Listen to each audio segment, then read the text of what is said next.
सवाल का जवाब, क्या भारत में मुस्लिम आरक्षण सच है या गोदी मीडिया का प्रोपेगेंडा? भारत में मुस्लिम आरक्षण सिर्फ गोदी मीडिया का प्रोपेगेंडा नहीं है, बल्कि एक पेचीदा और बहस का मुद्दा है जिसके कानूनी, सामाजिक और राजनीतिक पहलू हैं। यह मुसलमानों की सामाजिक, आर्थिक और शैक्षिक पिछड़ेपन के कारण शिक्षा, सरकारी नौकरियों और राजनीतिक प्रतिनिधित्व में कोटा प्रदान करने के इर्द गिर्द घूमता है। नीचे मैं आपकी क्वेरी को विस्तार से संबोधित करने के लिए अवधारणा, इसके कानूनी आधार, कार्यान्वयन, विवादों और वर्तमान स्थिति को तोड़ूंगा। मुस्लिम आरक्षण की अवधारणा।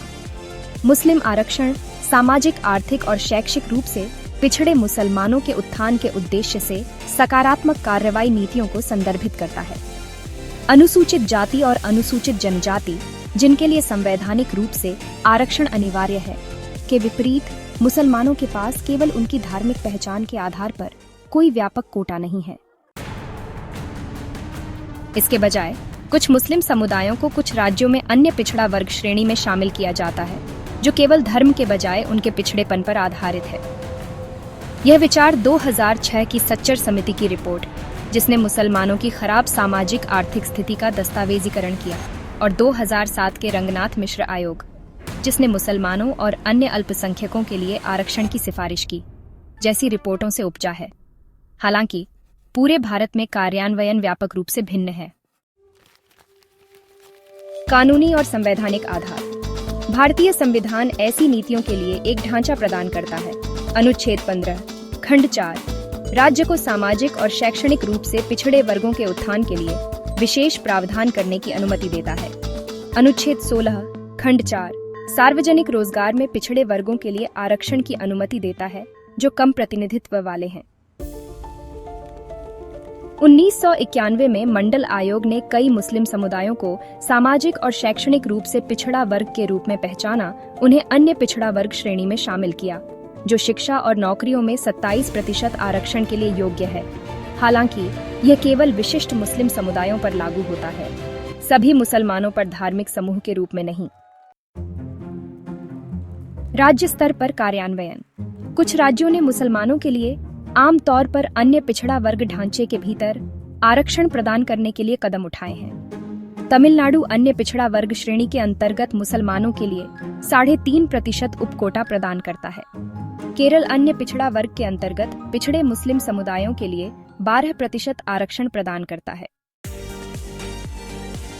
पश्चिम बंगाल अपनी ओबीसी आरक्षण सूची में कुछ मुस्लिम समूहों को शामिल करता है। आंध्र प्रदेश ने 2004 में मुसलमानों के लिए 4% आरक्षण का प्रयास किया, लेकिन इसे आंध्र प्रदेश उच्च न्यायालय और बाद में सर्वोच्च न्यायालय ने संवैधानिक वैधता की कमी के कारण रद्द कर दिया। ये विविधताएं दर्शाती हैं कि मुस्लिम आरक्षण व्यवहार में मौजूद है, लेकिन पूरे भारत में एक समान नहीं है। मुस्लिम आरक्षण को लेकर विवाद। यह मुद्दा बेहद विवादास्पद है, जिसमें बहस के कई बिंदु हैं। आलोचकों का तर्क है कि आरक्षण धर्म के आधार पर नहीं, बल्कि सामाजिक आर्थिक पिछड़ेपन पर आधारित होना चाहिए। न्यायालयों ने लगातार फैसला सुनाया है कि धर्म आधारित कोटा असंवैधानिक है, जब तक कि पिछड़ेपन के प्रमाण द्वारा समर्थित न हो। न्यायिक चुनौतियां। आंध्र प्रदेश के 4% आरक्षण जैसे स्वतंत्र मुस्लिम कोटा के प्रयासों को रद्द कर दिया गया है, इस बात पर जोर देते हुए कि आरक्षण को संवैधानिक सिद्धांतों के साथ संरेखित होना चाहिए। राजनीतिक दल अक्सर मुस्लिम आरक्षण का उपयोग चुनावी हथियार के रूप में करते हैं, जिससे वोट बैंक की राजनीति या तुष्टीकरण के आरोप लगते हैं। यह आपके द्वारा उल्लिखित प्रचार की कहानी को हवा देता है। आरएसएस और अन्य दक्षिणपंथी संगठन जैसे समूह इसका विरोध करते हैं। उनका दावा है कि यह एक धार्मिक समुदाय का पक्ष लेकर भारत के धर्मनिरपेक्ष ढांचे का उल्लंघन करता है। यहाँ तक कि जहाँ मुसलमानों को ओबीसी कोटा में शामिल किया जाता है, वहाँ भी कई लोग जागरूकता, दस्तावेजीकरण या नौकरशाही बाधाओं की कमी के कारण लाभ प्राप्त करने में विफल रहते हैं। गोदी मीडिया प्रचार शब्द कुछ मीडिया आउटलेट्स में अतिरंजित या ध्रुवीकृत आख्यानों को संदर्भित कर सकता है, लेकिन अंतर्निहित मुद्दा वास्तविक है और नीतिगत बहसों पर आधारित है, न कि केवल गलत सूचना पर। वर्तमान में कुछ राज्यों में ओबीसी श्रेणी के अंतर्गत मुस्लिम आरक्षण मौजूद है, लेकिन मुसलमानों को अलग कोटा देने वाली कोई राष्ट्रव्यापी नीति नहीं है।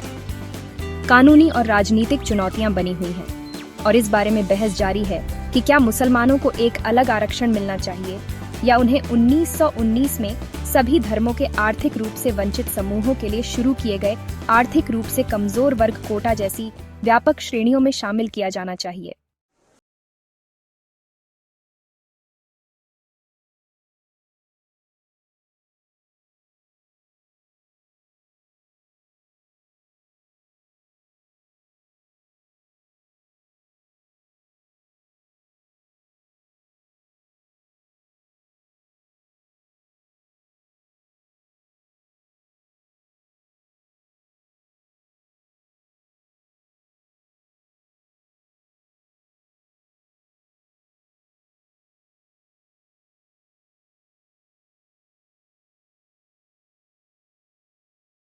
घुमाते हैं, लेकिन मूल अवधारणा एक वैध नीतिगत मामला है। Legal_awareness